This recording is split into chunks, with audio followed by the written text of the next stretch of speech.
Aldo, deixa eu fazer só. Primeiro eu vou fazer uma correção e depois uma provocação. Né?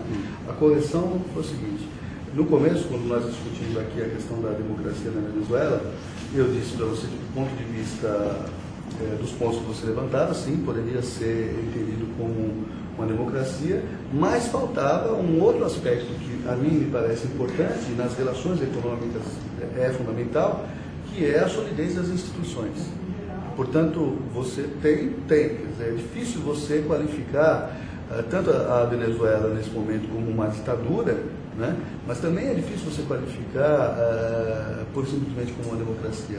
Esse é o reparo que eu gostaria de fazer, voltando ao começo da nossa conversa.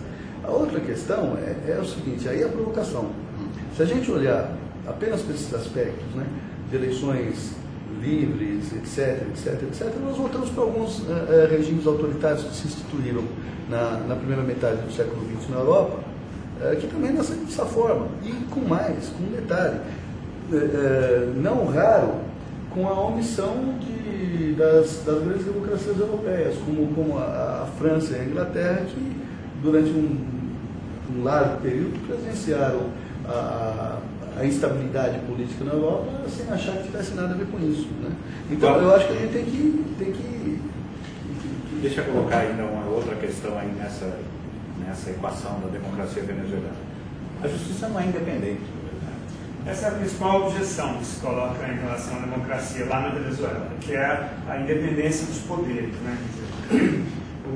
Lá existem 4 poderes: o legislativo, o executivo, o judiciário e o poder eleitoral. O eleitoral é um poder separado. Aliás, o Evo Morales está fazendo isso agora na Bolívia também. E essa reforma que foi rejeitada introduzia um 5º poder, que era o poder popular. Então, esses poderes, o CNE, que é o Conselho Nacional Eleitoral, que é o poder eleitoral, totalmente chavista. O Tribunal Supremo de Justiça, TSJ, totalmente chavista. A Assembleia Nacional, por uma eleição legítima, por um processo democrático, se elegeu e o governo tem maioria absoluta. Isso eu acho que não há nenhuma possibilidade de refutação em relação a isso. Agora, essa discussão, ela se esquentou muito no momento do processo da reforma, da qual o Chávez não desistiu, segundo ele mesmo. E essa reforma introduz esse poder popular, que consiste no seguinte: conselhos comunais, conselhos populares, conselhos de vários níveis, que terão o mesmo poder, o poder paralelo em relação às assembleias dos estados, às câmaras municipais e à própria Assembleia Nacional, que é o modelo cubano. Quer dizer, você tem um sistema de pirâmide, né, em que as pessoas vão supostamente se elegendo a partir das comunas e tal, e isso vai crescendo até isso ter estar na instância nacional. Qual o problema disso? O problema é que esses conselhos comunais e todos esses conselhos que substituiriam as associações de bairro, as entidades estudantis, os sindicatos, que daí muitos chavistas teriam contra essa reforma, eles são financiados diretamente pelo governo central.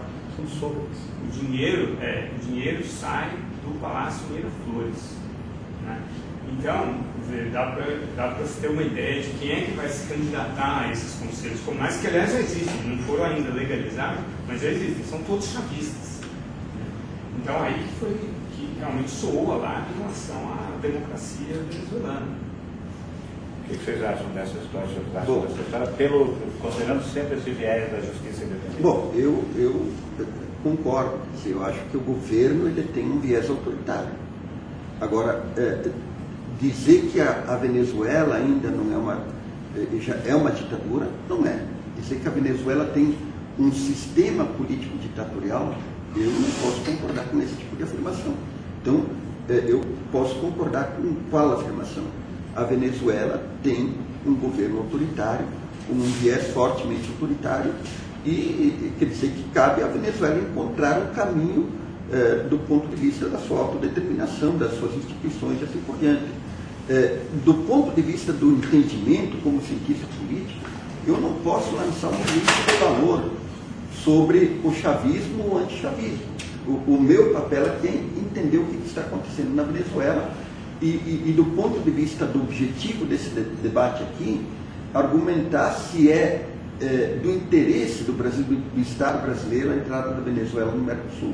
Eu entendo que é altamente interessante para o Brasil, enquanto Estado, enquanto nação, que a Venezuela entre no Mercosul, inclusive sabendo de todos os meandros políticos que existem em torno dessa questão. E eu diria mais, vejam o seguinte, quer dizer, o professor Carlos ele tem enfatizado com razão, quer dizer, a necessidade de estabilidade das instituições políticas para um bom ambiente econômico. Agora, uma coisa é essa desejabilidade, outra coisa é a realidade da América Latina. Qual é a realidade da América Latina? São séculos de exclusão, séculos onde a face do liberalismo político ela apareceu como a face do privilégio na América Latina. Quer dizer, na América Latina nós vivemos uma trágica normalidade. Ainda existem 36,5% da população latino-americana, que constitui 194 milhões de pessoas, abaixo da linha de pobreza. Existem 13% de indigentes, que constituem 71 milhões de latino-americanos. Essa é a realidade social da América Latina. Acreditarmos que a consolidação da democracia ela vai ser feita com troca de gentilezas e flores entre os atores políticos, realmente é acreditar numa ilusão. A América Latina, eu não acredito num caminho autoritário da América Latina. Até recentemente o Instituto Latino Barômetro, que é sediado em Santiago do Chile, ele fez uma pesquisa sobre a aceitabilidade da democracia na América Latina, e a média da aceitabilidade da democracia foi 72%. Portanto, eu não acredito na viabilidade de um governo autoritário, de um regime autoritário na Venezuela, porque a Venezuela tem uma história da democracia, a Venezuela tem uma sociedade que está dividida quanto ao Chávez, e o próprio chavismo tem nuances dentro dele. Quer dizer, isso que você colocou de fato. Veja o seguinte, quer dizer, bairros pobres da Venezuela foram os que impediram a vitória de Chávez, e eram redutos chavistas. Então eu acredito que a Venezuela vai retomar o seu caminho democrático. Agora vejam o seguinte, a afirmação da democracia na América Latina, a afirmação das instituições democráticas, ela vai ser definida por um processo de conflitos e de instabilidades, porque o ingresso dessas massas pobres como atores eleitorais novos, realmente eles vão trazer para o plano institucionais conflitos que antes estavam apenas colocados no âmbito social e no âmbito econômico. Por isso que eu entendo que as democracias em vários países, as democracias da América Latina, elas vão passar por uma necessidade de repactuações constitucionais e institucionais. No caso do Brasil, o que nós diríamos? Quer dizer, aqui como nós já avançamos na consolidação das nossas instituições, nós temos que reformá-las e melhorá-las. Agora, achar que vamos consolidar a democracia sem reformas e sem mudanças, eu acho que é uma ilusão.